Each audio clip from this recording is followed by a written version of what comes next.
Thank you very much. Wow, thank you. Thank you. All right. Thank you very much. Thank you. Wow. Save some for the end. How many of you have never seen me before? This is your first time. Wow, everybody.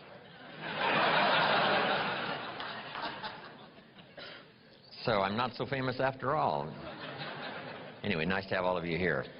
It's a long journey here for me from the farms of southern Idaho, where I grew up, to, next door to Disneyland, with all the spotlights and cameras and all of you here. It's just a bit much. It's unbelievable. I did my first for-pay seminar in 1963 at the Beverly Hilton Hotel in Beverly Hills, California, called Adventures in Achievement. So this now makes my year number 41. So, a lot of years.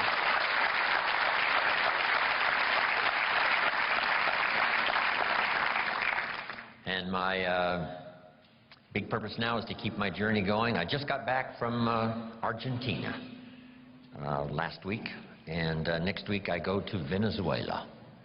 Toward the end of the month, back to Italy and Europe. A little later in the year, Asia, South Africa, and Australia, and who knows where else.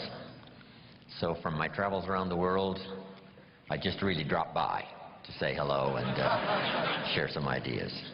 But I'm thankful for the opportunity to share these ideas one more time. The ideas I want to share with you so dramatically changed my life. I'm always excited about the opportunity to share them, one more time. I quit school at age 19, unfortunately. My reasoning was, I'm smart enough to get a job. How much smarter do you need to be? And with that bit of shallow thinking, I quit school at age 19. A little while later, I went to work. A little while later, got married, started this little family, and I'm out there working hard, doing the best I could. But falling a little bit behind every year. Finally, the creditors once in a while are starting to call, saying, you told us the check was in the mail, and I'm embarrassed by that. And then I'm sure some of you, if you've listened to my cassette tapes or the CDs or heard some of my material, the Girl Scout story finally occurred, age 25. I hear this knock on the door. I go to the door, and there's this Girl Scout, about this tall, selling cookies for the Girl Scouts. I mean, she gave me one of the finest sales presentations I've ever heard. Special deal, several flavors, Girl Scouts, best organization in the world, only $2. And with a big smile, she very politely asked me to buy. No problem. I wanted to buy. Big problem. I didn't have $2 in my pocket. I'm a grown man. I live in America. I'm married with a family. I've been to college 1 year. And I've been working for 6 years, from age 19 to 25, and I didn't have the $2 in my pocket. And I didn't want to tell her that. That seemed too embarrassing. So I did what I thought was next best. I lied to her. And I said, look, we've already bought lots of Girl Scout cookies. We've still got plenty in the house we haven't eaten. She said, oh, that's wonderful. Thank you very much. And she leaves. When she leaves, I say to myself, I don't want to live like this anymore. I mean, how low can you get lying to a Girl Scout, right? I mean, that's the ultimate. So I started my search that day, and sure enough, very shortly, I met this extraordinary man by the name of Mr. Earl Shoaff, and my life was never the same after that. Chris mentioned ideas, and that's where this whole flow of unique ideas started for me, age 25. I had the opportunity to go to work for this extraordinary man. I worked for him for 5 years. Then, unfortunately, he died, age 49. But the things he taught me during that 5 years transformed my economic life especially, but my personal life, my leadership chances, all of that that came from that unique experience. So maybe it's true when the student is ready. When someone says, I've had it, you know, this is it. I don't want to live like this anymore. And then you begin a new search. So make this note now for the first of the notes we're going to share in my portion for today. If you start the search, the odds are excellent you will find good ideas. If you search, you will find. Finding is reserved for those that search. Ideas are not reserved for those that hope. They're not reserved for those that wish. They're not reserved for those who complain. You know, good ideas are reserved for those that search. So the first thing I want to do is congratulate all of you for being here, continuing your search, spending the money and spending the time to come and spend a few days and see if you can't, through the accumulation of hours and speakers that we have during this weekend, go home with a harvest of good ideas for your business, for your life, for your marriage, for your friendships, for your economic future, and, you know, for all of the rest. We've all heard the expression, nothing so powerful as an idea whose time has come. How very true. The walls came tumbling down about 15, 16 years ago in Germany, and the time had come for capitalism to finally reach those unfortunate countries that have been dominated by communism for so long. And that idea now is beginning to flourish. I've been teaching capitalism now for the last 10 years in Russia. I've made 5 trips to all the major cities. It's incredible when an idea finally comes and the time is right, what can happen. So, ideas, when an idea and its time is ready, it can be incredible. But now here's the next part for your notes. Nothing so powerful as an idea that comes at the right time. And hopefully today for you and the rest of this series of good trainings, this would be a good time for you. Maybe you've got 3 numbers of the lock that needs 4 numbers. And you've already got 3 already dialed in from, you know, the sermons you've heard and the lyrics of the songs you've listened to and personal conversations and meetings and trainings and seminars and books you've read, all of that, right? You got the 3 numbers. And just maybe, this weekend could well be that 4th number for you that you've been looking for. And the lock will open and the door will open, and there could be some real new accelerated opportunity for you over the next few years of your life. So I hope that's true. From what I have to say and from Dennis and Brian and other speakers that are going to share with you, this could be a very important weekend for you. I hope it's one of those life-changing weekends where you look back and say, wow, I was never the same. And the chances are excellent if you keep going to as many things as you can get to in terms of information, ideas, seminars, lectures. Because if you go continuously and systematically, some of them will be routine, some of them may be ordinary, and then just once in a while, some may be extraordinary, and you're never the same again. And you'll look back on that experience and say, that was one of the days that turned my life around. So I hope this weekend, from what I have to share and the rest of the speakers, this is one of those extraordinary weekends for you. Here's another note to make. No one person has all the answers. No one person has all the ideas. We need to gather ideas from a variety of voices and from a variety of experience, from social to personal to political to the management of time, the conservation of resources, business, entrepreneur, career, all of that. Being a good parent, a good mother, being a good father, being a good friend, a business colleague. You've got to have a whole variety of ideas. So this weekend, we're going to have a chance for that. You know, multiple speakers and a chance for multiple ideas to come your way. Next is a little phrase that I'd like to have you memorize.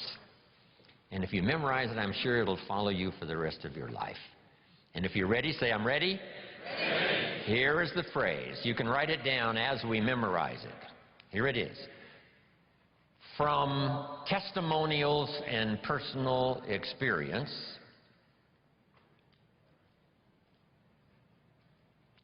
repeat that for me. From testimonials and personal experience, we have enough information to conclude. I'll let you write it down. We have enough information to conclude. So repeat for me. We have enough information to conclude. If you were composing this, I don't know what you would write after this. We have enough information to conclude that it's possible. Jot that down, that it's possible. So repeat for me, that it's possible. And the rest. To design and live an extraordinary life. Make that note, to design and live an extraordinary life. So repeat that for me. To design and live an extraordinary life. Now, let's repeat it from the beginning. Here we go. From testimonials and personal experience, we have enough information to conclude that it's possible to design and live an extraordinary life.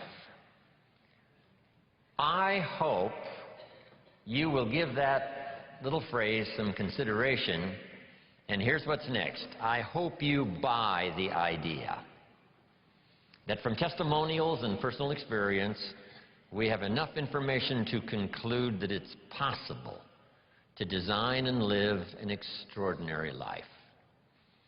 And what I want this weekend to be for you is the gathering of more ways and means to design and live for you an extraordinary life. I don't know how far you want to go. Here's the first essence of life, and that is self-preservation. To produce enough to take care of yourself. The instructions given right to the couple that left the Garden of Eden. One was to multiply. It's a lonely place with only 2 people. But here were the next instructions, to be fruitful. How fruitful, how productive should one be? And here's number 1, to produce enough to survive. To produce enough to take care of yourself. And self-care is important. If you're flying on an airplane, the flight attendant says if for some reason we run out of oxygen, these oxygen masks will fall from the ceiling, and if you have children with you, quickly take care of them, then take care of yourself. No. No. No. They say what? Put your mask on first. Put your mask on first. See to your survival first. Then you'll be more capable of taking care of the survival of your children. Isn't that interesting? My father had an interesting saying. He said, son, right after me, you come first. I thought, wow, that's okay. I was in business with Bob Cummings, the old movie star. We were in the health and nutrition business together back in the 60s, 61, 2, 3. Bob had an interesting saying. Here's what he said, I'll take care of me for you. Will you please take care of you for me? So the first challenge in life is to take care of yourself. It is to survive. So, to produce enough to survive, to take care of yourself. But now what's next? Well, all alone, it's a lonely life. So let's say the man now chooses a partner. Now he must figure out how to produce enough for himself and his spouse, his wife, his partner. Someone says, well, why do that? Why not just take care of yourself? And the answer is, it's a very small life. It's a very limited life. We wouldn't call it flourishing. We wouldn't call it abundant. Just taking care of yourself. That is the first rule, but that's only the beginning. So the man gets married. Now he must produce enough for himself and for his wife. And here's the key phrase to make a note of: to live the higher life.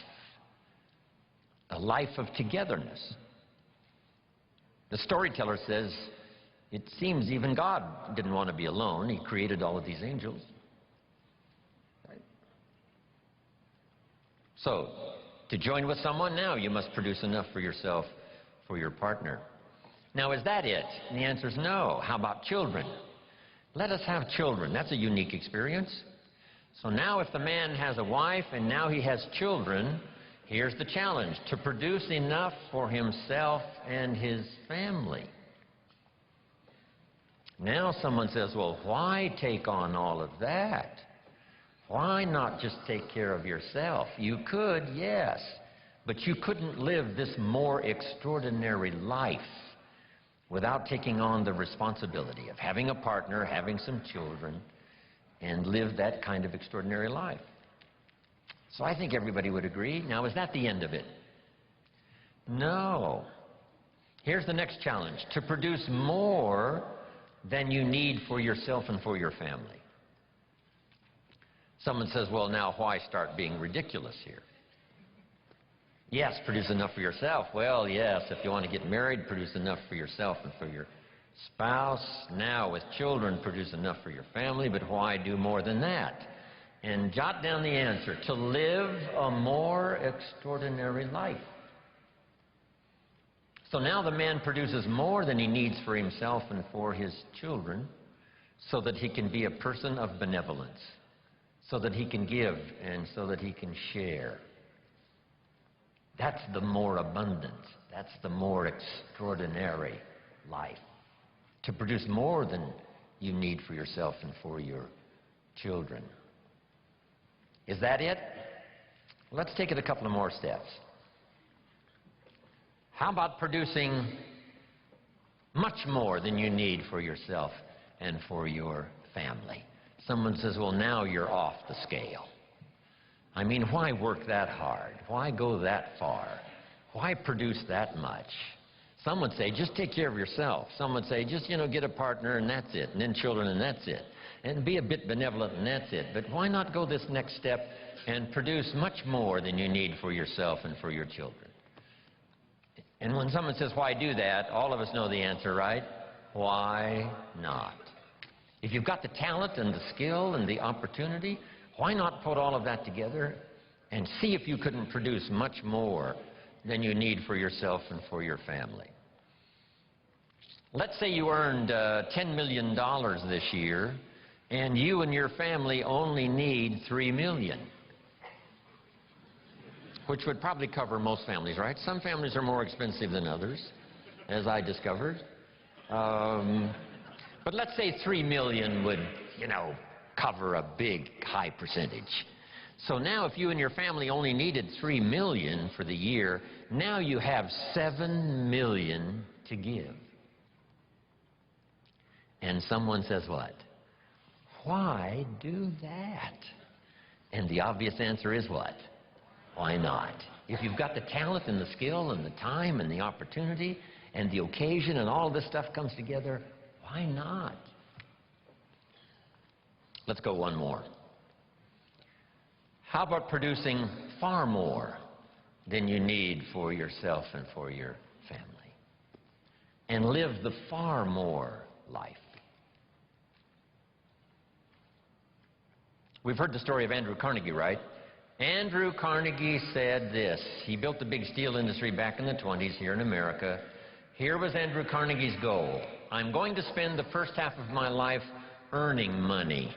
I'm going to spend the last half of my life giving it all away. Isn't that extraordinary? Wouldn't you call that an extraordinary life? And the answer is yes. He got so excited by that goal that the first half of his life, he earned $400 million, which back then was a lot of money. I mean, now, right, it doesn't seem to be that much, but, you know, maybe back then it would total $40 billion, like Bill Gates. So $40 billion he earned the first half of his life. Guess what he did with the last half of his life? He gave it all away. And the big question is, why do that? And the answer is, why not? If you've got the opportunity to live, design and live an extraordinary life, you know, why not do that? So here's what I want this weekend to be for you. Plenty of ideas to take home, chew on, digest, you know, throw some away, refine some, you know, accept some, do some, whatever. That's what this weekend is really for. To send you home with a whole new library of thoughts to ponder, ideas to try, disciplines to work out, some skills to learn. And if we do that and do it well this weekend, you will say, hey, it was certainly worth the time and the money to go to that weekend Jim Rohn seminar, Jim Rohn and Friends. Now make these notes. What I hope you find here this weekend: ideas plus inspiration. That's the mixture that really turns things on, you know, sends a entrepreneur program into high gear. Ideas plus inspiration. We need ideas for the goals and plans, and we need inspiration for the emotional vitality to put it to work, to make it grow, make it multiply. And here's what else I hope you'll find here: guidelines for translating response into results. You've responded to the call. Come, search, look, listen, take notes, get it, to take home with you. And I'm sure you're going to respond well to the, you know, seasoned teaching and training that is going to be delivered here this weekend.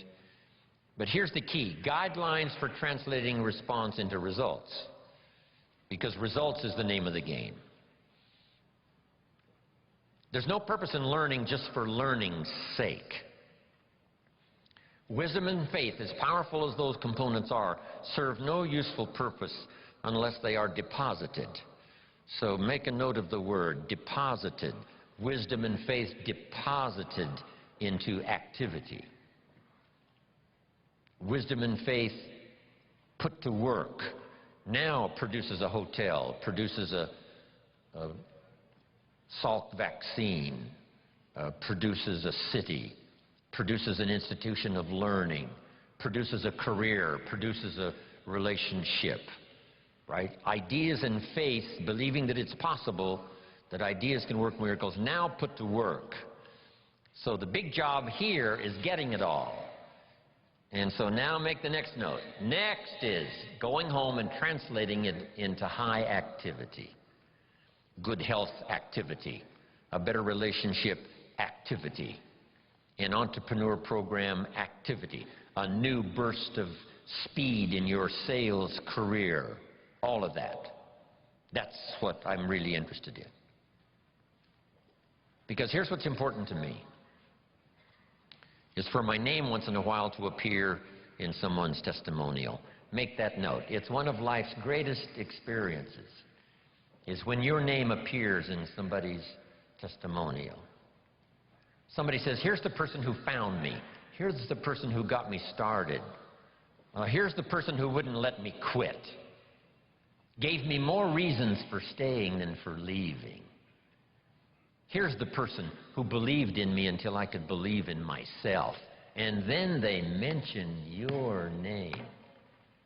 See, you can't buy that with money. And you don't have to give lectures and seminars to do it. You don't have to have an audience like this for the weekend in order to deliver value to someone's life.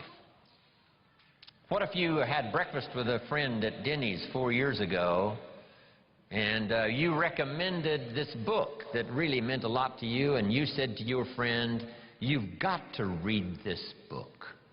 I think it'll make a major contribution to your life. And your friend accepted the idea, went and got the book. Now, 4 years later, he's giving his testimonial. His business has flourished. His marriage is safe. Things are going extremely well, and someone says, "Where did this all begin for you?" And he will say, 4 years ago at Denny's coffee shop. I sat with my friend, and he insisted that I read this book. I went and got it. And that book led to the next book, that led to the next class, that led to developing skills I never had before, and that led to some more seminars and lectures, and now look at my business, look at my life, it's flourishing. But it all began 4 years ago, Denny's coffee shop, when someone said, "You've got to read this book." See, that's a person-to-person seminar, and those are just as valuable as person to 1,000. Person to 10,000, right? It doesn't matter the number. If you have a chance to deliver, quote a poem, recommend a book, here's a phrase, like I gave you this one to memorize. I think you'll remember this one maybe for a long, long time. Just something that's really extra meaningful to someone, whether it's at breakfast or wherever it is, whether it's for a child or whether it's for an adult, a friend, a business associate. If you'll keep up that process, I promise you, your name will continually appear in people's testimonials. And now I've had this happy experience now for the last 40, 45 years. And so that's one of the reasons why I came here this weekend, right? I don't need the money. I've long ago made my fortune. I take the money, but I don't need the money. But here's what I do need. Continuing testimonials that say, "Mr. Rohn, on a summer day, in Anaheim, California, at the Marriott, I was there that weekend, and something clicked, and the lights went on, and I got the gift of some good ideas. Here's what's happened to me." Then they mention my name. See, that's what I want. Continuing testimonials that come back to me saying, "Thanks for sharing ideas." Okay. To get the most out of this weekend, jot these notes down now. Number one, be thankful for what you already have. Thanksgiving sets up, the situation where ideas can flow. Here's what locks up the doors of opportunity for good ideas, and that's cynicism. All you have to be is a practiced cynic. Cynical about the government, and cynical about politics, and cynical about the future, and cynical about the economy. Cynicism locks all the doors. But if you'll be thankful for what you have, however modest or however much it is, I think that's the beginning of receiving a flow of new ideas. Here's the next one. Be eager to learn. There's already some extraordinary success stories in this room. If we knew how successful, we would give you the podium. I would be happy to take notes. No matter how successful you are, be willing to learn some more. We in the Millionaires Club invite a billionaire once in a while to come talk to us. And he says, "Well, you guys are doing okay, but, how about stepping up, right? How about multiplying by 2, by 3, by 5, by 10? Come on, you've just gotten started." So no matter how well you're doing, we could all use another idea, a couple of other things that linked together with what you already know could give you a whole new burst of productivity and extraordinary lifestyle. Then to get the most out of this session this weekend, you have to do what we call some tough listening.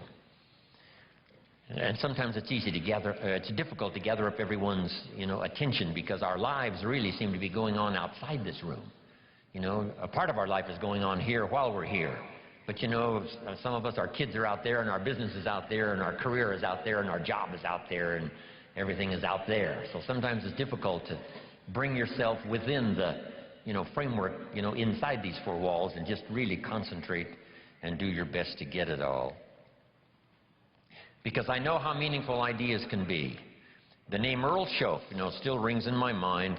I'm 25 years old. After the Girl Scout story experience, I'm introduced to a man who I had a chance to go to work for, and over the next 5 years, the ideas he shared with me not only made me rich, but gave me the foundation for a long-term career of sharing ideas, building business, making profits, hopefully wise investments, made an extraordinary contribution to my life.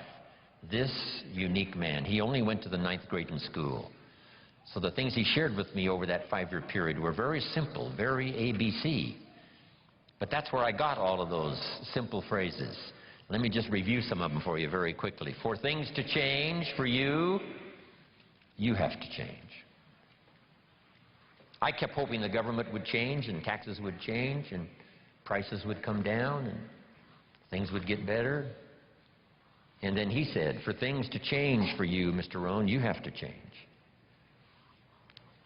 Wow, what a new revelation. Next, he said, don't wish it was easier, wish you were better. All of this started me on this unique journey of what I now call personal development. Here's another one. This is, don't wish for less problems, wish for more skills. It's not less problems that makes you successful, it's more skills that makes you successful. I tried to convince him by showing him my paycheck that I wasn't doing well, and I blamed it on the company. And I said, this is all the company pays. He said, no, that's all the company pays you. I thought, well, that's a new way to look at it. He says, doesn't the company pay some people 3, 4, 5 times this amount? And I said, well, yes. He says, well, then this is not all the company pays. This is all you get until you requalify, accelerate your qualification for the bigger numbers. See, that was all great revelation to me. I tried to convince him that things cost too much. He said, no, you can't afford them. All of these were new ways of looking at things. Unbelievable. And so I started listening to all this stuff. Now, some of the things that really accelerated my learning curve so that I could do better quickly was learning the success equations. Here's 3 of them. The first one comes from the Bible. The question was asked, 2,000 years ago in the Bible, according to the storyteller, what is the key to greatness? What's the key to self-esteem? What is the key to getting honors and trophies to put on the mantle above the fireplace? What is the key to receiving great respect? What is the key to wealth and abundance? What is the key to all of that? An extraordinary life. And here's the answer that was given. Capsule form, according to the storyteller, the answer was, find a way to serve many people. Find a way to serve. Find the ways and means. Start rendering service. The more you serve, the greater your fortune. Service to many leads to greatness. Key. Next, John Kennedy. Speaking of politics today, we're surrounded by political speeches. Here was one of the best, John Kennedy, on his inaugural to be President of the United States all those years ago. Here's what he said, don't ask. Wow, don't we wish that was the current political philosophy? Where is John Kennedy? Where is he? John said, don't ask what the country can do for you. Ignore these promises of what everyone's saying, what the country can do for you. He said, don't ask what the country can do for you, but ask what? What could I do for my country? See, that's the whole turnaround in philosophical thinking. By asking, you receive so little. By serving, you receive so much. So rather than settle for the pennies of what someone could do for you, why not turn it around and find some way to serve? It's a pretty simple process. Here's what I taught the Russians. Johnny mows Mrs. Brown's lawn. She pays $3. Every time he mows her lawn, he collects $3. Thinking in terms of what could I do for my country? Surely Mrs. Brown is one of the members of the country. So he mows her lawn and collects $3 and starts what we call an income and a career. Now what's next? And here's what the Russians were excited about. What if Johnny gets Pete to mow Mrs. Brown's lawn? She still pays the $3, but now Johnny gives Pete $2 for mowing the lawn and keeps $1 because he's the one that got the work. Now we have the beginning of an entrepreneur. Now we have the beginning of fortune. Here's a good note to make. I started part-time on a little adventure learning skills and disciplines, and here's what I began to say with my little part-time job. I said, I'm working full-time on my job and I'm working part-time on my fortune. And the reason is because I found the mechanics. I found the philosophy. I started working it, serving other people. One way to serve is to mow Mrs. Brown's lawn and get the $3. The other way to serve is to get someone else to do it, and you collect that extra money. Finding ways to serve. That's the key to wealth and greatness. Then here's the next one, and everybody knows this one. I heard Zig say it over 40 years ago, Zig Ziglar. And when he said it, I wrote it down, and if you haven't ever written it down, write it down. If you help enough people get what they want, you can have everything you want. If you help enough people get what they want, you can have everything you want. When I heard Zig say that, I wrote it down, and maybe you want to do this. Underline the word everything. That's what was intriguing to me about this sentence. So these are the success equations. This is the wealth formula from the Bible, from John Kennedy, from Zig Ziglar. Now, make these notes. In the journey of personal development, one of the first things to learn is the lesson of the seasons. Let me cover as much of this as I can before we take our first break for the day. The lesson of the seasons. For your notes, life and business is like the changing seasons. One of the best ways to illustrate what's happening in your business, what's happening in your life, is this illustration of the changing seasons. Frank Sinatra used to sing, life is like the seasons. Now here's what's next. You cannot change the seasons. One of the things to, come to grips with is what you can change and what you cannot change. You cannot change the seasons, but here's the next phrase, but you can change yourself. Therein lies the chance to live an extraordinary life. Learning to change yourself. In an economic sense, my mentor put it this way. To climb the ladder of success as high as you wish to climb, here's the key. Work harder on yourself than you do on your job. Work harder on yourself than you do on your job. He said if you work hard on your job, you can make a living, which is fine. But if you work hard on yourself, you could make a fortune, which is super fine. Then let's put it in philosophical language. Two things on economics philosophically. Here's the first one I learned. Your income is primarily determined by your philosophy. I didn't learn that until I was 25 years old. They never taught it in high school. I went to college one year and never heard it. Your income is primarily determined by your philosophy, not the economy. Then when I finally understood that, I got excited about it because I knew I couldn't change the economy, but I was assured that I certainly could change my philosophy. And I did that. And here's the philosophy. Success is something you attract by becoming an attractive person. Success is not something you pursue. It's something you attract. So the key to the better economic future is to become an attractive person. with an attractive personality, an attractive list of skills, your knowledge of the marketplace, your ability to deal with a variety of personalities, all of those things that anyone can learn with a bit of study, practice, repetition.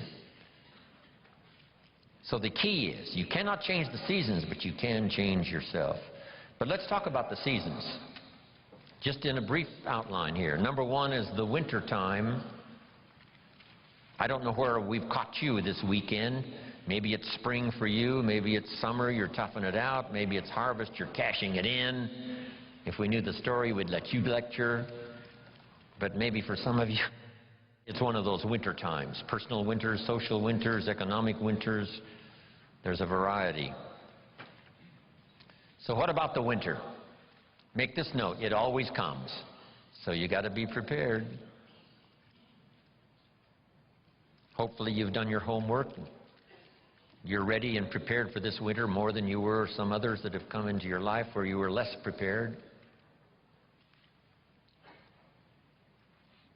Make this note of a Bible story. It's very important because it's one of the great lessons of life. I'm an amateur on the Bible, but here's what the storyteller says. There were two nice people. So make the note now, two nice people. Not one good and one evil, but two nice people. However, and that is the drama of life. However, two nice people. However, one built his house on the rock, and the other built his house on the sand. Two nice people. Meaning it's possible for nice people to be casual. It's possible for nice people to be careless.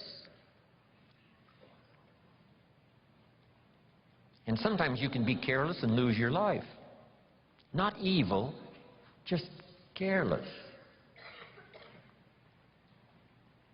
In Los Angeles now, when the light turns green, if you're in your car and you're there at the intersection and the light turns green, you better not go. For 2 or 3 seconds, waiting for the maniacs that are running the red light, crossing in front of you, even though the light is green. That little extra bit of caution, rather than being aggressive, little bit of caution could very well save your life. Here's a father who loves his family. He's an honorable citizen. He makes good money. He contributes to the community, his church. He's a good man.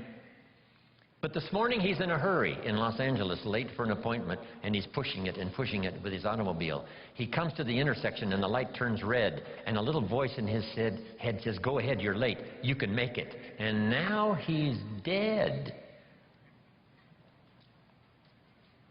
You don't have to go to Iraq to lose your life. You don't have to be evil to lose your life.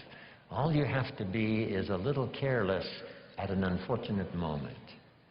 So the key is to be not overcautious, but to be cautious. Don't build your house on the sand. Now add this note now. We're all tempted. When I was growing up, there was a cartoon of a little boy, and it showed this little boy with a little devil on one shoulder and a little angel on the other shoulder, both whispering in his ear. And the little devil said, "Go ahead and do it, it'll be okay." And the little angel says, "No, no, no, no, no, no, it won't be okay." "Yes, go ahead and do it." "No, no, no." How often does that occur for all of us? Every day. Go through the red light, it'll be okay. We must beware, okay? Not to be careless, not to be casual, and build your house on the sand. The same is true with your health. Don't build on the sand. The same is true with your career. Don't build on the sand. The same is true of being in business. Don't build on the sand. Build on the rock. Because even nice people can make careless decisions, casual decisions that accumulate over a period of time. And those could be the winter. Now, here's the note to make. Some winters are of your own making. and some are not. Some are just the winter experiences. Maybe the whole country goes through it. It was a long time of winter for the Russians who lived through the communist system for about 80 years. Long winter of political despair, lack of freedom. But what's the key to the winter? Here it is in simple language. Hang in there. I mean, you know, winters don't last forever. Some are difficult and some are easy, but they never last forever. The night always comes after the day, but it doesn't last forever, just a few more hours.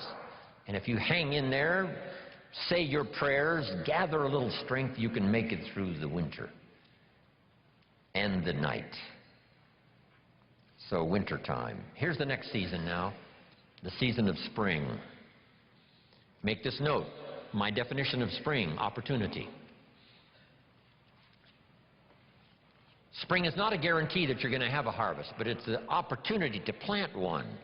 It's not a guarantee that things are going to go well and you will accumulate what you need, but it is an opportunity to do so. Springtime is opportunity. Now, it's usually a very short season, especially where I was raised in farm country, Idaho. So here's what you must do with opportunity. Seize it quickly. Don't let it just come and go.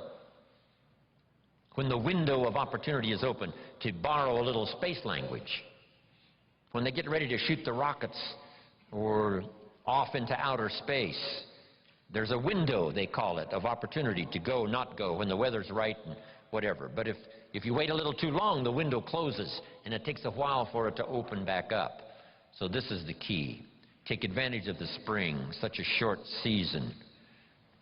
In some places, they got those big tractors with the lights on them going around the clock in the short season of spring to make sure that the seeds are planted.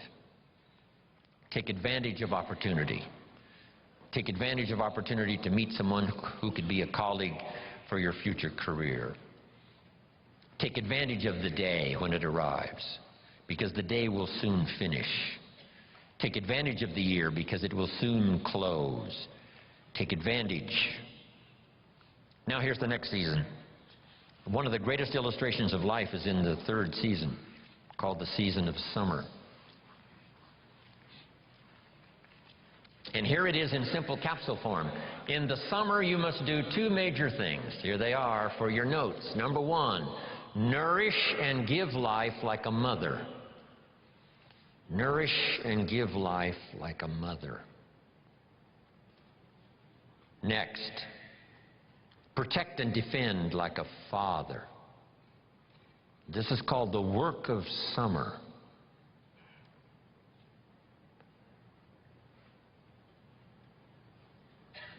Give life like a mother. Take life like a father. Love like a mother. Hate like a father.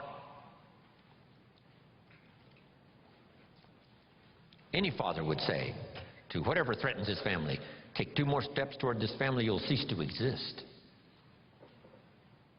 I'm father. I protect, I kill if necessary. So you've got to nourish your garden, and then you've got to protect it by fighting the weeds and the bugs that are out to destroy it. As soon as you've planted, the busy bugs and the noxious weeds are out to take it. Now put this line in your notes, and they will take it unless you are extremely father-like and vigorous. You have to develop a hatred for evil. The old prophet said, love good and hate evil, because those twin forces are at work always. Even in the beginning of the beginnings, Lucifer, according to the storyteller, tried to take over God's throne, didn't succeed, and so began the story of the creator and the spoiler. And so exists for all of us this great drama of the ability to create, but the destroyer not too far away. In another seminar I give, here's what I say, and this is good philosophy. It seems like opposites are in conflict and we are in the middle. Evil on one side, good on the other side. Illness on one side, good health on the other side. Darkness on one side, light on the other side. And they're in conflict. If you walk into a room that's dark and turn on the light, the darkness disappears and goes away. How far away does it go? Not very far. Waiting for a chance, what? To come back in. Move in, take over the territory. As light begins to lose its energy, darkness moves in. There's a war on. Here's what it's called. Push-shove. As we sit here, right? Good health plan is trying to defeat illness and drive it into a small corner. If you don't work on your good health plan, illness will drive your health into a small corner. It's called push and shove.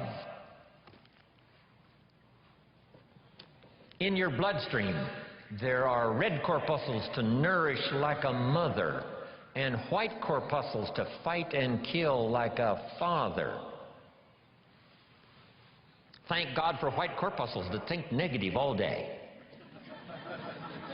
White corpuscles say, just show me some infection, I'll kill it. Because if I don't kill it, what? It kills you. White corpuscles say, it's my job today to make sure you don't get killed. So I'm here to fight.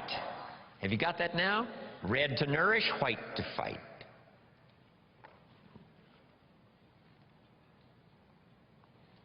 So here's the key now. Cooperate with the positive side of this war of health and illness. What if in this struggle the body calls for a banana and you send it a Coca-Cola?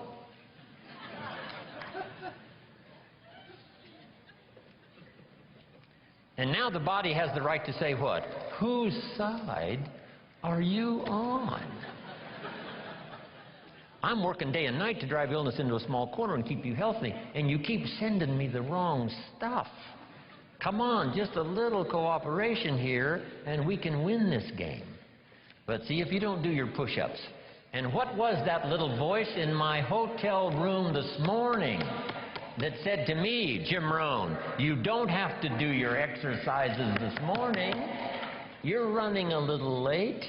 And this little creature on this shoulder almost talked me into it.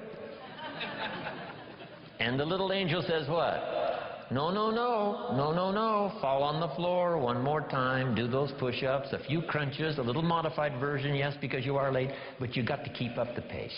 See, that's called what? The work of summer. Now turn this around, because it's also possible to love like a father and hate like a mother, just so you get the job done. And if it's a single parent, right, you got to do both the work of father and mother.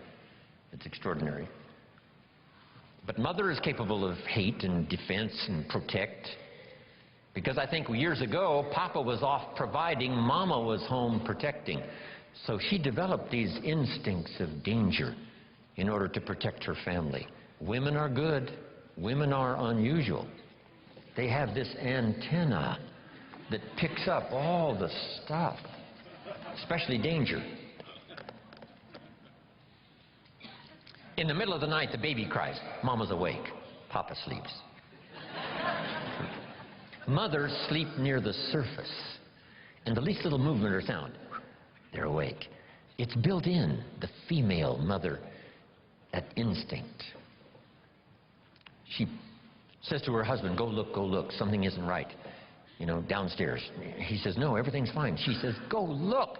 He says, okay. He gets up in the middle of the night, stumbles downstairs, and the front door is open.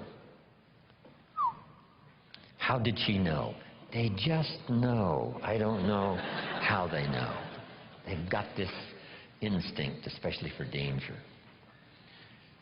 Interesting story in the Bible. It says there are sheep and there are shepherds and there are wolves. Fairly ordinary story. Shepherds and wolves and sheep. But that's not the end of the story. To illustrate a point, the storyteller says, there are also some wolves that have learned to dress up like sheep. Now you need a woman. Man says, looks like a sheep, talks like a sheep. Woman says, ain't no sheep. Okay. Have you got this now? The work of summer. Here's what it's called. High drama. Nourishing and protecting. Nourishing with one hand and protecting with the other hand. Even the battle of the mind. Here's Here's a good note to make on the battle of the mind. Don't become a victim of yourself in this battle of the mind. Should I, shouldn't I? Let it go. No, don't let it go. Run the red light. No, be a little more cautious. Think of your family. See, we have to continually do this. Beware of the thief on the street that's after your purse, but also beware of the thief in your mind that's after your promise.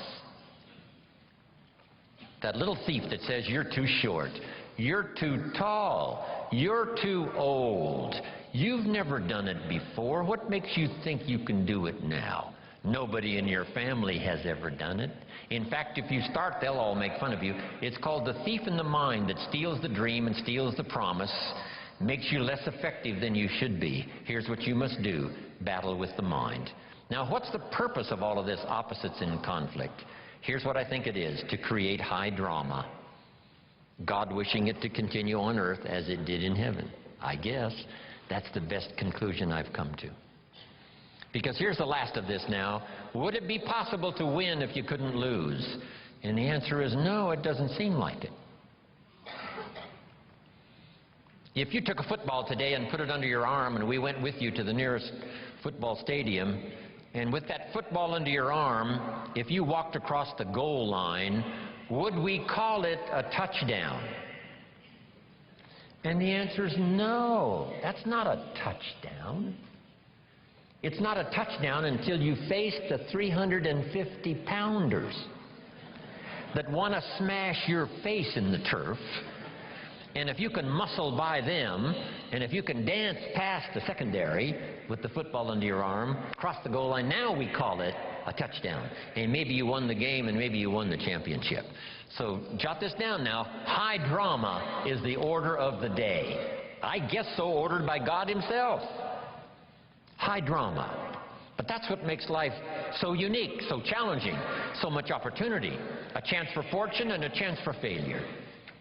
And you've got to defend yourself against one, see if you can't maximize the other. That's the game of life. Isn't this good stuff? I mean, these few simple ideas started changing my life. Age 25, I was never the same. What if you picked up a book? And the book, first chapter said, everything's fine. Chapter 2, everything's fine. Chapter 3, everything is just fine. Chapter 4, everything is still just fine. Would you finish this book? And the answer is no. What kind of a book is this? So the book on your life story is not going to be this. It's going to be filled with the full dramas of the highs and the lows and the winter and the spring and the summer and the harvest. So have you got that now? The third season, do the work of summer. Be both optimistic and vigilant. Two great words of antiquity, here they are. Number one is behold. That's the word from antiquity. The positive word is behold. Here's the other word, beware. One of the interesting bewares in the Bible is a little story that says, beware of the little foxes that are spoiling the vines. It doesn't look like it. You know, I come from, farm country, Idaho, where I make a little wine and grow a few crops. And you can look at a vineyard, hey, it looks okay. But this old story says, just because the vineyard looks okay, you got to look a little closer. The little foxes may be eating the vines. So whether it's a personal relationship or a business opportunity or your future or your life or the management of your time or your health or whatever, I'm asking you to behold the possibilities and beware the dangers. That's the key. And all of that we call personal development. Now here's the fourth season. And I've got a lot more notes for you to cover. How many of you have one page of notes already? Okay, one. I want to send you home with a whole basket full. From myself, Brian, this is going to be one of those extraordinary weekends. Dennis is here, other speakers are here. You're going to have a full load to take home. Okay, here's the next season now, the season of harvest. Make this note now on harvest. In due time, and for those who qualify, in due time, and for those who have obeyed this extraordinary law that says life was not designed to give you what you need, life was designed to give you what you deserve. If you didn't plant in the spring, then no harvest comes your way. If you planted little, then you're not going to receive a lot.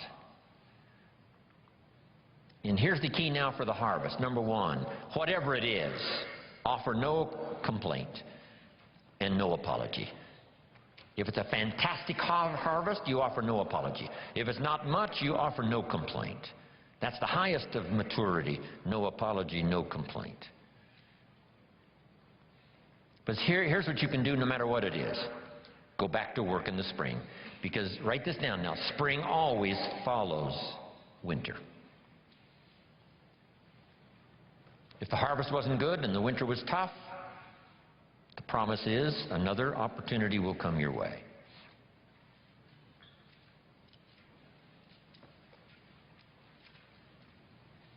Now, here's one more point now on the harvest, and we'll talk a little bit more about it tomorrow. Here it is. Do wise things with your harvest. Build your financial security for you and your family on the rock and not on the sand. We're going to talk about financial independence before we finish this weekend. There's so many things now you can do about gathering resources and wisely investing them so that you and your family are secure. Here's one thing to strive to become early in your life and career: financially independent, so that nobody or nothing has a claim on your assets. Accomplish that as quickly as you can. Then all of the other wise things we'll talk more about.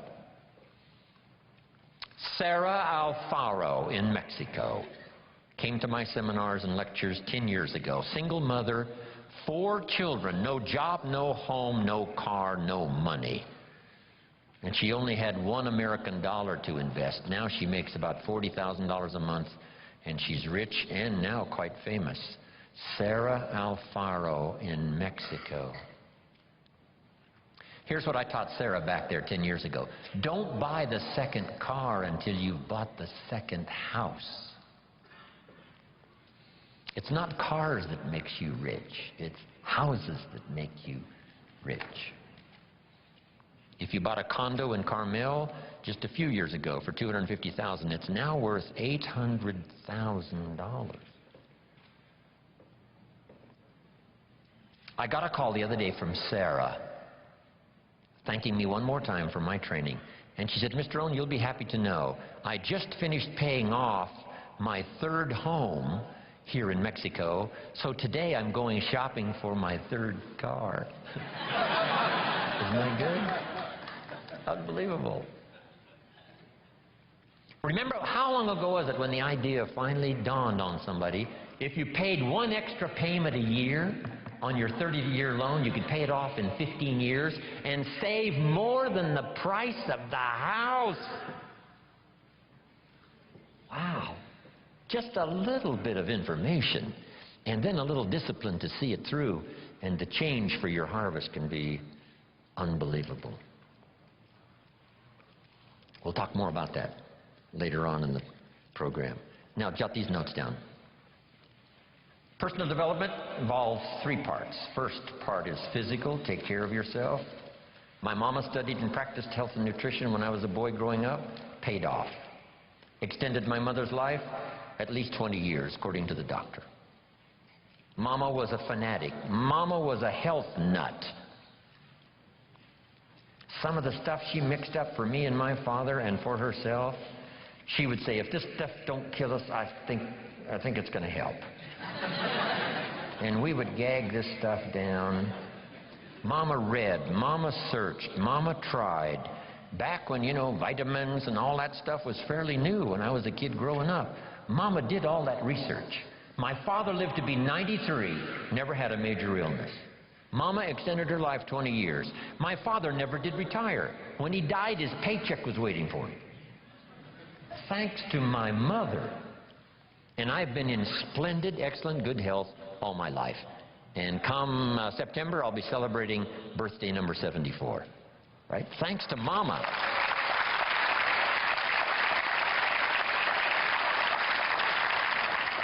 If there's one thing to be a fanatic about, it's your health. Take care of yourself. The Bible describes it this way. Treat your body like a temple. That's a good word. Treat your body like a temple, not a woodshed. A temple. Something you'd take extremely good care of. Here's one of the reasons why. The body and the mind work together. The body is a physical support system so that the mind can dream the dreams and the heart can believe that it's possible and then go to work and make it happen. And for that, you need a good physical support system to manage all of that. One old prophet said, sometimes, the spirit is willing, but the body is weak. See, don't fall into that. You wake up in the morning and the mind says, let's go get them. The body says, I can't even get out of bed. See, one of these days you've got to say, body, this is the last time you tell me you can't get out of bed. I'll throw you on the floor and make you do push-ups until you're out of breath. I'll make you read every book that's ever been written on good health. I'll choke vitamins down you until your face turns blue. This is the last time you say you're not going to vigorously support me to make my dreams come true. You just got to take action now on this stuff here of the physical support system you need to pull off your dreams and your promise and your future. Make this note. Some people don't do well just because they don't feel well. It's not that they haven't got the skills. It's not that they don't have all the rest. They don't have the vitality, the vigor, the vitality. Okay. I travel all around the world. If you saw my travel schedule, work schedule, you would say impossible. I'm probably the only one who can do it. Thanks to Mama and my own study and practice of health and nutrition. See, that's the key. I've got this unique physical support system, and it's going to serve me, another, who knows, 60 years. Now here's the next one. First is physical, second is spiritual. And whatever you believe about spiritual, I happen to believe humans are a unique creation. Spiritual is part of it. But jot this down now. If you are a believer, jot down these 3 words. Study, practice, and teach your belief in spirituality. Don't leave your spiritual conclusions unresearched, unstudied, and don't leave it unpracticed. And whatever you do, don't leave it untaught. Study, practice, and teach. If we all do that, starting with our family, we'll build the families necessary to build a strong nation to compete among the nations of the world in these years of the 21st century. Now here's the next one. The physical, the spiritual, now the mental. Your mind, exercises of the mind. Build your library, I say in one of my other seminars. The books that can see you through. The books that can give you the ideas necessary to build a good career, to build a strong enterprise, relationships, good health, and all the rest. The book you don't read won't help. Now here's part of the exercise of the mind, a good debate. Right? We're engaged now in the great political debate, with the election coming up in just a few months. This is what we call healthy. We don't believe in the one-party system. Communism said one party. Everybody do what we say. We say no, more than one party, so we can discuss ideas. Here's the way to make an idea powerful, is to discuss it and refine it so that it fits your situation. That's what I ask you to do when this seminar is finished. Debate all of these ideas. Discard some that don't make sense. Give considerations to some that do make sense. Put some on the shelf for later consideration. And then put some of them into action that make sense. Jot this down. Make sure what you do is the product of your own conclusion. Do that thoughtful study. One book on health and nutrition says, do this, you'll live forever. The second book says, if you do what that first book says, you'll die young. So what should you do? Which book should you follow? And this is one of the important answers of the weekend. Neither one. Read both books and make up your own mind. You engage in the debate. What makes sense, what seems to be or not to be. Because as close as we can get to the truth is to say, it seems like, that's as close as all of us can get. We can't say it is. None of us can do that. We can say it seems like, opposites are in conflict and we're in the middle. It's what it seems like. Our experience proves, and the storyteller says it started early. That's what it seems like. God is interested in high drama. That's about the best we can conclude. We can't actually state the truth, except what it seems like. But engage in thoughtful study and vigorous debate. Sometimes you can debate with others, right? And share ideas. What did Jim Rohn mean by this? Well, I'm not sure that's important to our life. Someone else says, no, I think it is. Engage in this debate. Then here's the big one, the debate in your own mind. What's good, what isn't good. Finally, you must come to your own conclusions. Read the best you can, study the best you can, take the best notes you can, and then do this. Then you decide, out of all of that, which is valuable enough to try, valuable enough to do, and add to the dimensions of your life that are already underway. That's the key for study, exercising the mind. Here's the last part. Don't be afraid of the debate. Communism taught. Some people say, well, don't tell people what communism taught. Why not? That's part of the debate. Communism says capital belongs to the state, not the people. We taught all these years, no, capital belongs to the people, not the state. What a good debate. How about the example of capital in the hands of the state? Well, read the history of the communist empire that dominated Russia for all those 75, 85 years. If that's what you want, that philosophy, to get that result, and we say no. That's terrible. That's terror. That's tyranny. How about capitalism? Makes a country like America flourish. Gives an opportunity where everybody wants to come and try it. Engage in the great debate, whether it's your health or relationships or your future. Don't be afraid of the debate. The Bible serves as a good book, giving you stories on both sides of the ledger. Here's the story of someone to admire. Here's the story of someone to despise. You need both stories to help you with this debate. Okay.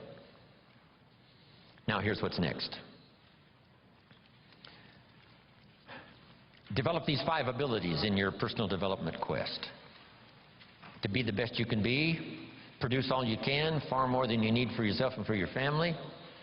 If that's your philosophy and if that's what you want to do, something extraordinary, it's possible to live an extraordinary life.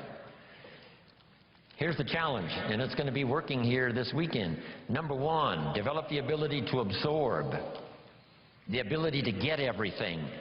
I don't know what all you've planned here, but you know, be in every class you possibly can. Just stay as long as you can. We're going to take enough breaks, I think, to make it easy for everybody. We all recognize the mind can only absorb what the seat can endure. I want you to know we are mindful of that.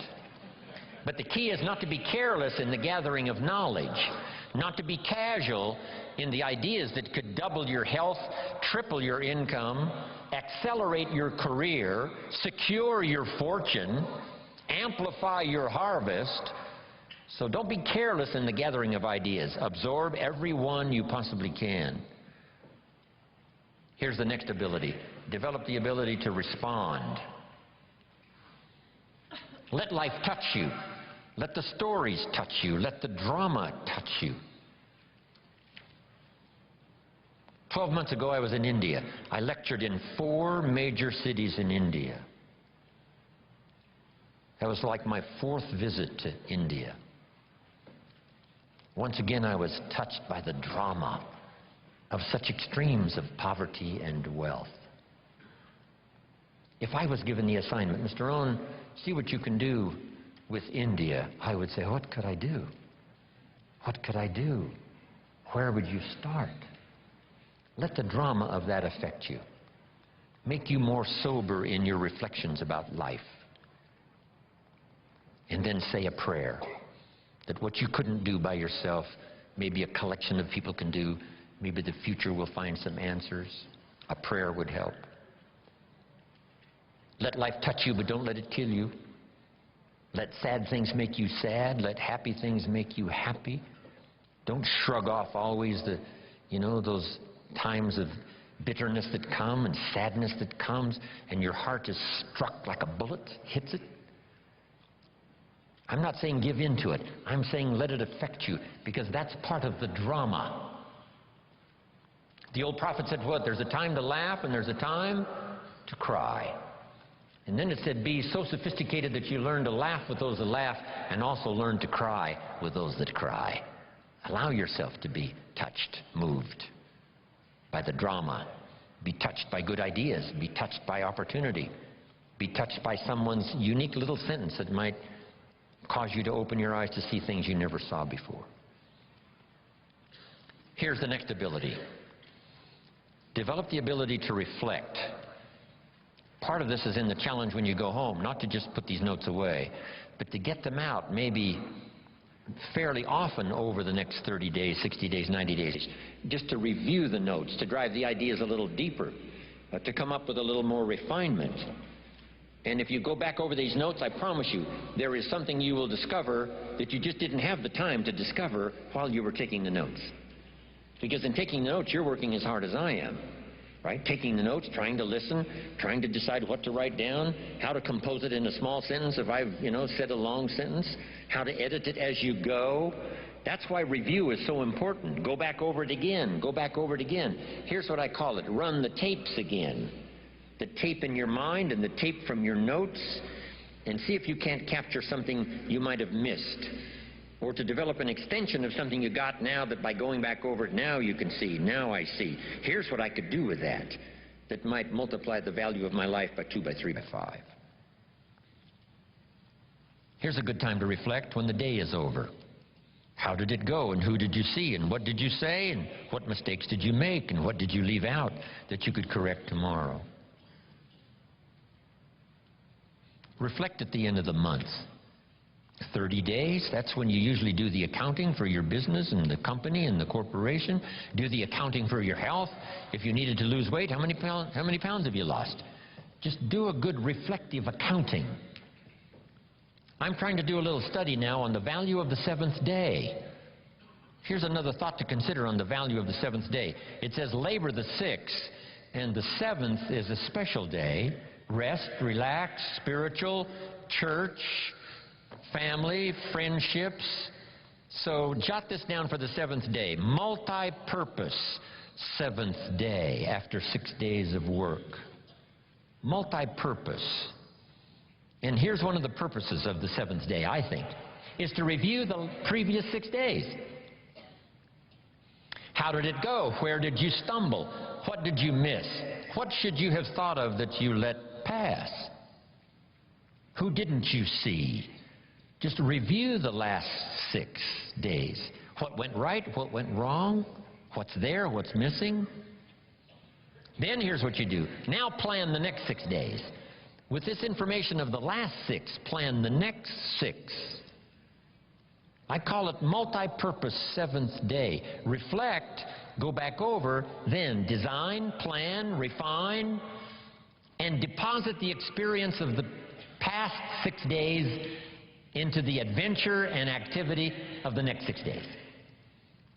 You will be absolutely surprised at the value and the productivity of your weeks if you'll start doing a little more of that. Now, here's the last 2. Develop now the ability to act. Activity now is the catalyst and the miracle piece of the process. Here's a little subject called How to Turn Nothing into Something. Number 1, first, imagine the possibilities. Imagination is the first step of the miracle of possibilities. Reality first starts with imagination. Now, it's hard to call imagination nothing, but it's not something in terms of a podium. It's not tangible. So it's hard to say how to turn nothing into something, because nothing is, there isn't anything that's nothing. Everything is something, even if it's the imagination, it's something. Einstein once said, there's nothing faster than the speed of light. And Bill Bailey, one of my mentors, current mentors and longtime friend, said, maybe here's something faster than the speed of light, and that's thought. It's possible that thought could be faster than the speed of light. How fast can you think back and think ahead? I guess we can't say the exact same instant, but all we can say is it seems like the exact same instant. You know, if you don't know the truth, you can't say that's true. And if you're not a scientist, it'd be, you know, a little out of order to say, yes, this is true. But here's what it seems like. It's possible to think back and ahead at the same time. I mean, how fast is that? To think back and think ahead. But it's one of those marvelous capabilities that we all have, and in your personal development quest of getting stronger and more vital, both physically and spiritually and mentally, now use this exercise to think back and gather more experience. Think ahead how to apply it, so that the experience now multiplies in value by 2, by 3, by 5, by 10. That's key.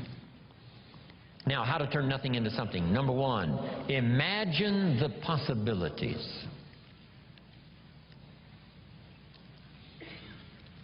Today, if we had a chance to hear everybody's testimonial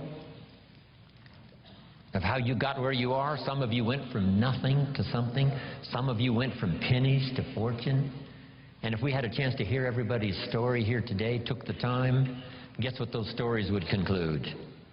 Those stories would conclude the possibilities are absolutely endless and unlimited. So number 1, imagine the possibilities. Read an inspiring book one more time, how someone went from nothing to something. The story of a Sarah Alfaro who started with $1, now she's rich. Wow. The possibilities, they're unending. Now here's the next step. Imagine that some of the possibilities are possible for you. We call this now faith. Now we start with imagination, now we generate faith. What generates faith? Faith is generated sometimes when the testimonial closes like this. If I can do it, what? You could do it. I started behind.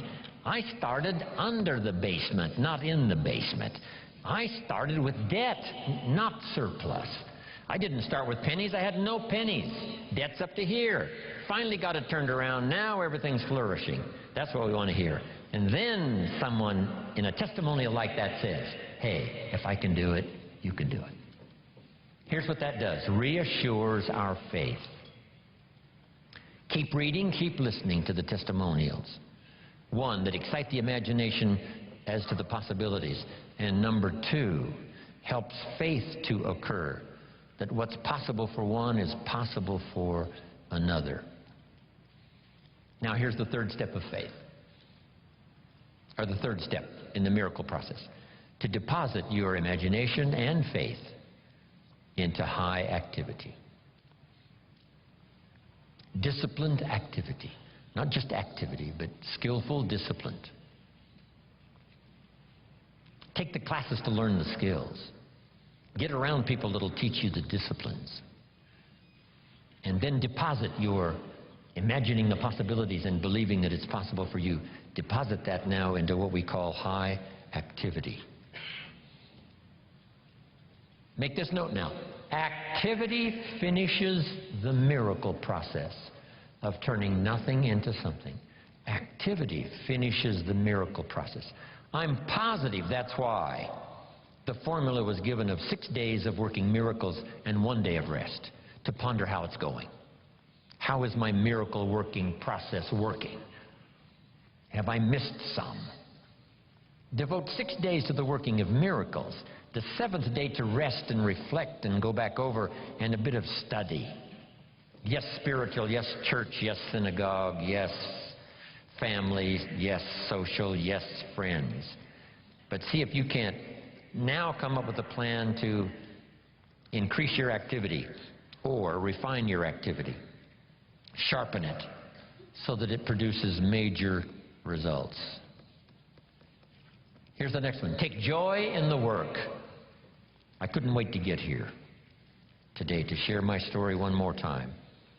I'm already pondering the testimonials that may come out of a class like this next year, a year from now, 5 years from now, if I happen to meet some of you and you say, on that summer weekend in Anaheim, I finally got it. The lights went on for me. Something you said and something someone else said finally made sense. And I hooked it together, and here's what's happened. That's going to be extraordinary. Right? That's why we're here, to do this work. I was excited this morning about being here. Couldn't wait to hear what I've got to say. A lady asked me one time, she said, Mr. Ono, over the last few years I've been to your seminars now several times. Every time I see you, you're all excited. Things seem to be going great for you. How do you stay so excited all the time? And I said, I think it's because I attend all these seminars.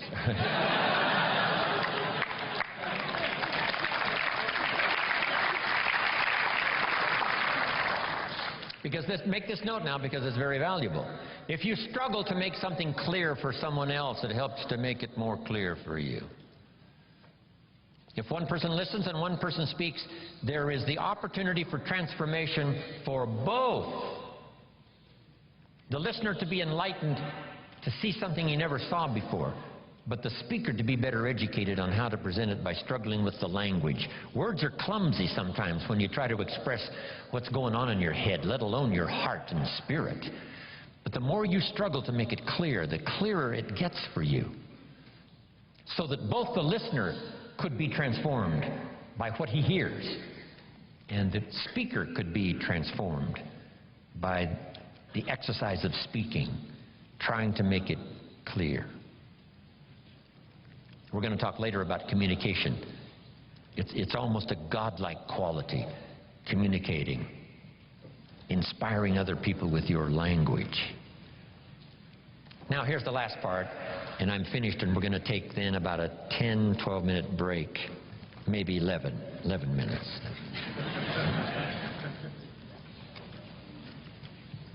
Here's the last one. Are you ready? Say, I'm ready. Ready. For the last one, develop the ability to share. Not just your money and your resources. One of the biggest things to share, of course, is your time, because you're limited on time. You can't get any more time. Big decision for me to make, to come spend this weekend with you instead of with my children and my grandchildren. Right? I'm already wealthy. I don't need the money. So why would I come? Because my children and my grandchildren know this is part of our collective experience. They enjoy the testimonials that come later as much as I do, the letters I get and the phone calls, and the response that people say, hey, your grandfather came and made an extraordinary contribution. See my children and my grandchildren thrive on that story. So they were willing for me, instead of being in Carmel, sitting on the sand at the ocean where my grandchildren live, I'm here in Anaheim, California, spending this time with you. But I gladly do it. Here's why. It's an investment time for me to share, so that later comes the harvest. One, the harvest is by working hard to make it clear for you, I'm getting as much as you are. But then later, hearing the testimonials. So I'm asking you to do the same in every format possible, whether you're asked to do training, whether you're asked to do teaching, whether you're asked to make a speech, always say yes, to the best of your ability, so that you'll have one more time to share, one more time to help somebody lift themselves from poverty to success, from doubt to faith, from illness to health, from skepticism to belief. One more chance, person to person, or class to class, or a little Sunday morning class, or a little home meeting, or a personal conversation at Denny's coffee shop. Tell somebody something good, something valuable. The payoff for you is in the attempt and the learning experience. And then the payoff later is to get someone's testimonial that's got your name included. So I want to thank you for spending all this time this morning. Let us now look at your watch, and let's be back at 10:31. Okay, just do the necessary quickly and come right back, because we've got to get to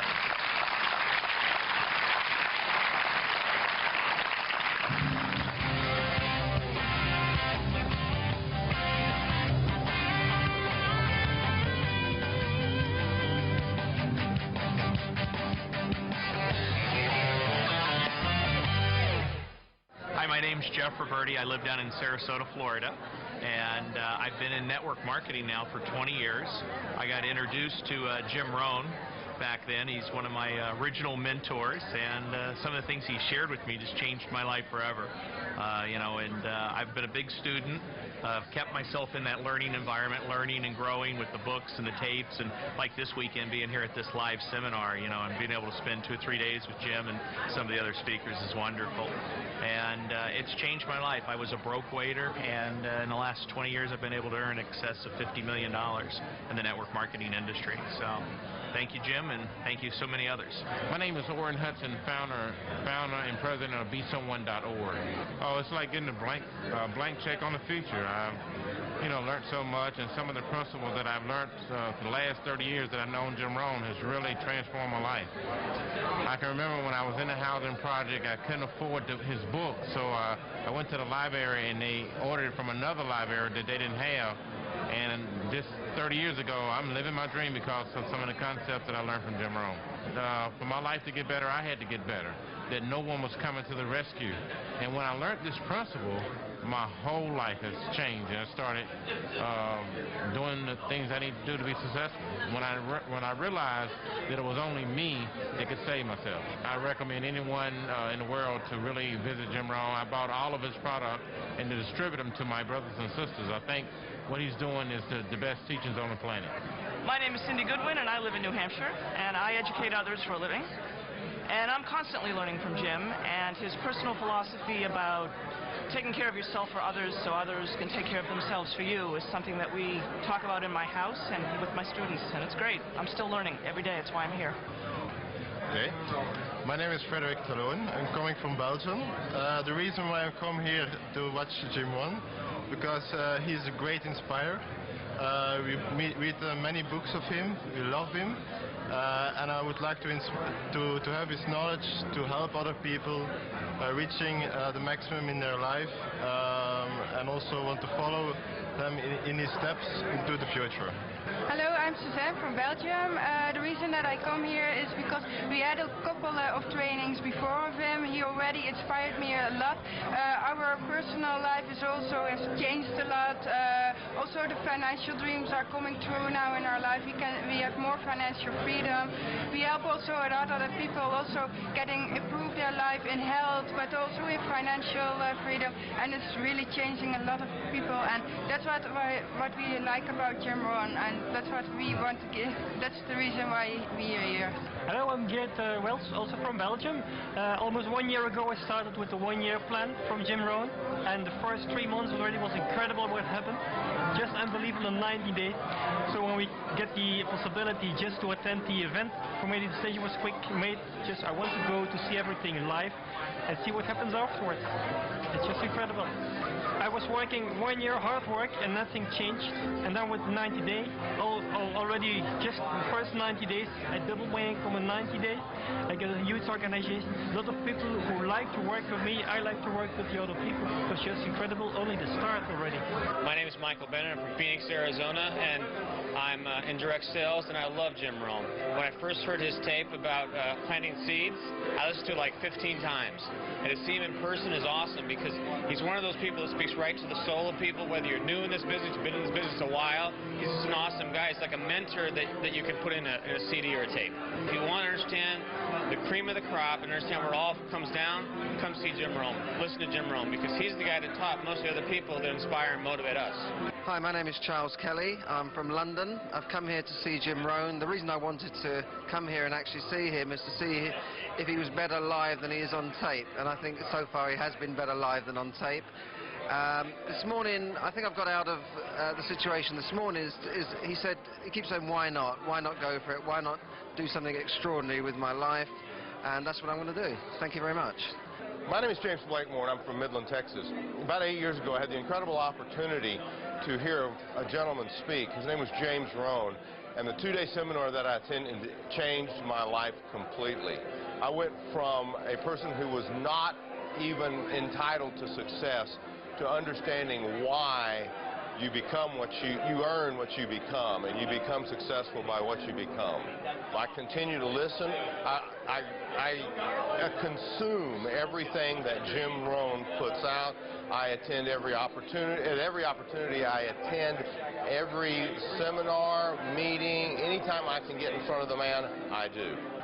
My name is Jeff Weisberg from Moorpark, California. I've been involved in my own business now for over 20 years. Had an opportunity many years ago to first hear from Jim Rohn, and I think it's very important that all the different growth that a person gets, they need to have continuous education. And Jim's amazing. At his age now, he's still running around the world helping and changing people's lives. And I think that for people that haven't had an opportunity to experience them, they need to. And for people that haven't had an opportunity to learn and develop and grow from his teachings and people that he's taught and mentored, it's definitely something you want to be part of. Hello everyone, this is Jerry Clark of ClubRhino.net. We're sitting here at the Jim Rohn Leadership event in Anaheim, California. We have had a great time learning from some of the giants of the industry such as Jim Rohn, Brian Tracy, and the individual I have with me today, which is Dennis Waitley. And many of you know of Dennis Waitley because you've listened to several of his programs just like I did a number of years ago.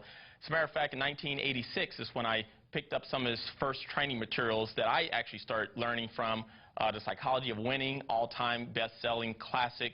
You have Seeds of Greatness, Being the Best, Empires of the Mind. I mean, I can go on and on with the programs that Dennis have come out with. And Dennis, he also, for 12 years, has been the Olympic coach, like the mental toughness, the mental training coach for the Olympic athletes. And so we are fortunate to have him here today. He's taking some time out to share some insights and so forth. So, Dennis, we want to welcome you here with us. Thanks, Jerry. It's great to be with you. Now, the first question, you're talking about mental toughness. This is really important because a lot of people listening and watching right now, they want to know how do they develop a mental toughness in life, in business life, as far as people who are entrepreneurial minded, they're out there doing things that are a little different than a regular population as far as, you know, they want to make things happen on their own. How do they develop that mental toughness that it's really going to take in order to make it?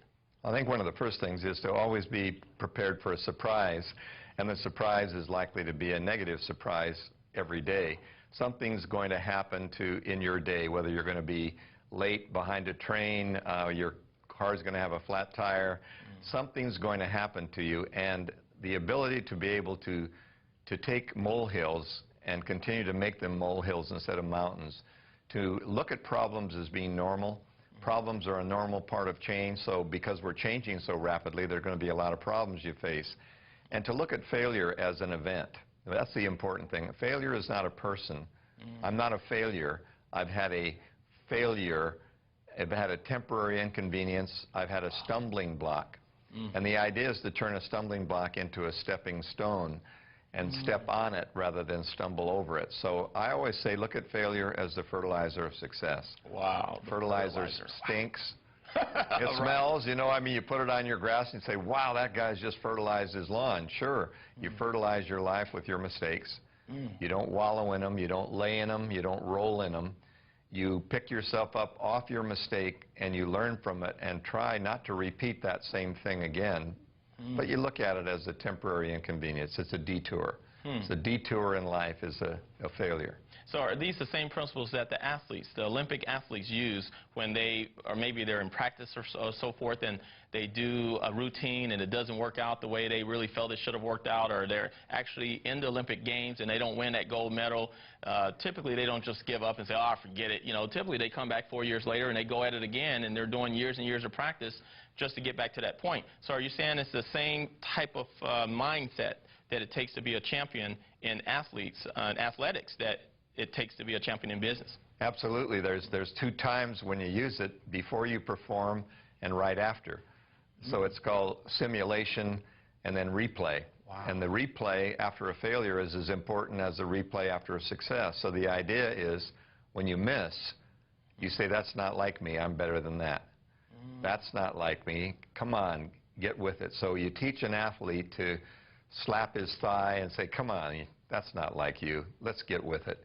Let's get going now. Come on, let's get back on it. Let's get back on the ball. And so I'm learning myself in my life. I say, come on, Dennis, that's not like you. You're a lot better than this. You're better than this, so let's get back to where we belong here.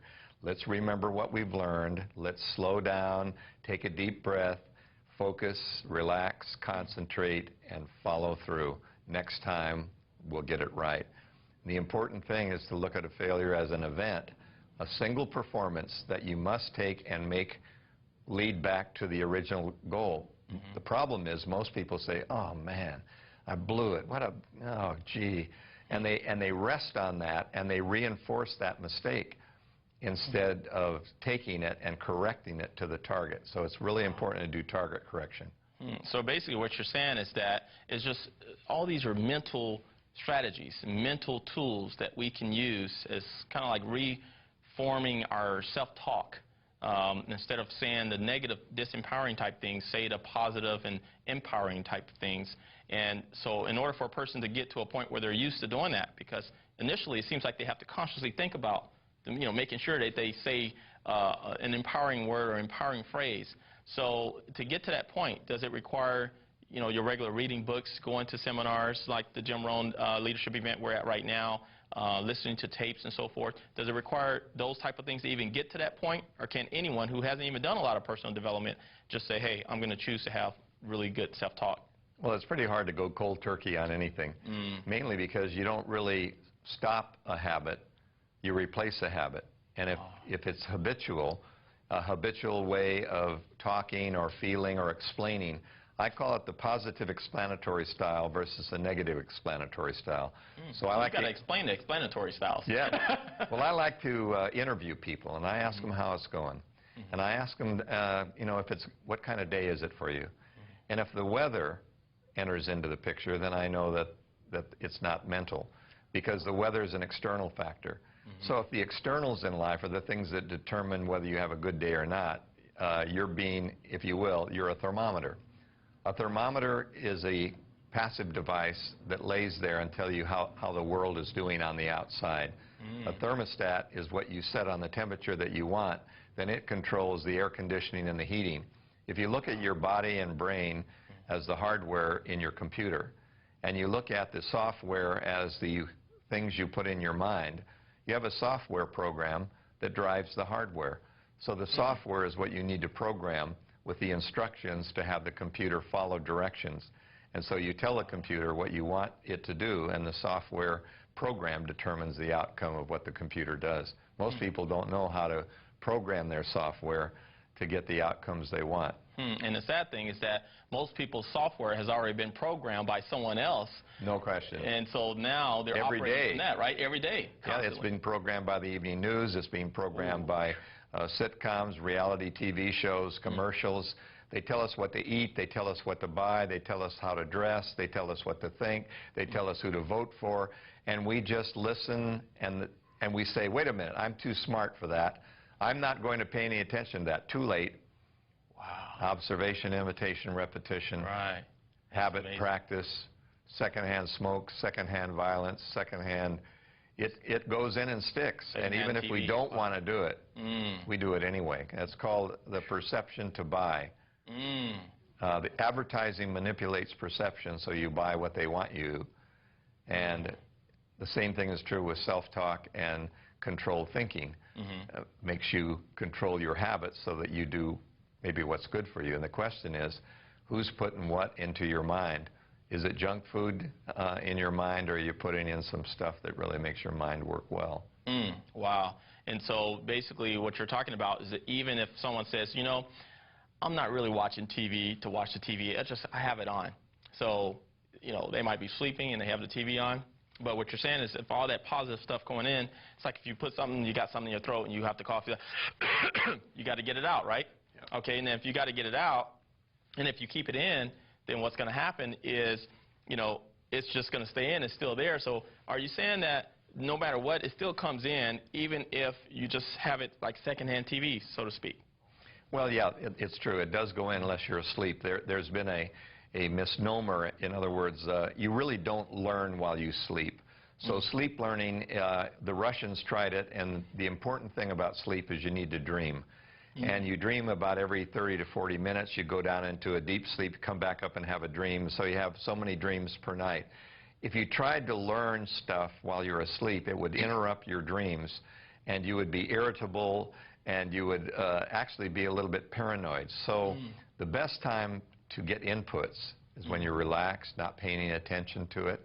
And that's where television and commercials and radio and all these things have the biggest impact on teenagers, because they're really not paying that much attention to it. What they say is, look, the lyrics don't mean anything to me. I like the beat. Right. I like the beat, but the lyrics, I don't pay any attention. The truth is, that's worse. They don't have to pay attention because it's going in and sticking anyway. So in order to reprogram ourselves, then, it's going to take just a constant, you know, injecting ourselves, so to speak, with, you know, like materials that you've come out with over the years. C's a Great Psychology of Winning, which is one of the best-selling audio programs of Nightingale Conant of all times. Going to events like this, like the Jim Rohn event, going to your different trainings that you do, just constantly bombarding or saturating your mind. It's kind of like a reverse brainwashing, so to speak, because everyone tells me, they say, Jerry, you're just brainwashing people, you know, when they come to my seminars. You're brainwashing people and so forth. And I just say, hey, they've already been brainwashed. No, it's the opposite. You know, it's called dehypnosis. Dehypnosis. It's dehypnotizing what they've already been hypnotized, because hypnosis means sleep. Hypno from sleep. So hypnosis is when you learn when you're relaxed and you repeat things, but you didn't remember that you learned them. So you dehypnotize people by helping them take in stuff that's good for them, rather than not recognize they're taking in stuff that's bad for them. Wow. So obviously you have to read a lot of books, listen to a lot of programs, listen to positive radio, watch the Discovery Channel, watch National Geographic, listen to great music, and go out to ethnic restaurants and watch people who are doing great things, and you know, really get involved with people who are trying to make a difference in the world. And the next thing you know, you say, wow, some of that stuff's rubbing off on me. Now, what do you say to someone who's, you know, they're watching and they're listening right now, and they're saying, you know, one of the things is that I listen to tapes and I read the books and so forth, but when it comes to really taking action, sometimes I might start to take an action, and then I kind of like stop. So they're not able to be consistent with the action they know they should be taking, and so they end up procrastinating. What do you say to people like that? Well, I say that's a little voice inside you that tells you you can't do it. It's the voice of fear. We all have that little voice inside of us. So what you say to them is find someone who will keep you honest by making you accountable by having a buddy. And the buddy says, wait a minute, you and I said we said we were going to meet at 6 o'clock in the morning, and I showed and you didn't. Come on. You said you were going to be there. And when you announce to somebody else that you're going to do something, you kind of make a commitment back and forth to a friend. So it's really important maybe not to try to do it alone, because by ourselves, I'm a great procrastinator. I was going to go to the program, but I put it off. You know, I went to the memory program, but I forgot where I put the tape. Now, what about happiness? That's one key thing that people ask me all the time. They say, you know, how do I become happy? You know, it's like a lot of people are chasing things in order to be happy. They think they have to get something in order to be happy. What's your take on happiness, and what is happiness, and where can people get it or find it for people that are chasing for it? That's just it. You can't drive it, you can't wear it, you can't live in it, you can't drink it, smoke it, snort it, you can't travel to it. Happiness is the experience of the journey. It's like brushing your teeth or driving your car. It's a second nature kind of thing, and it doesn't come as a result of anything.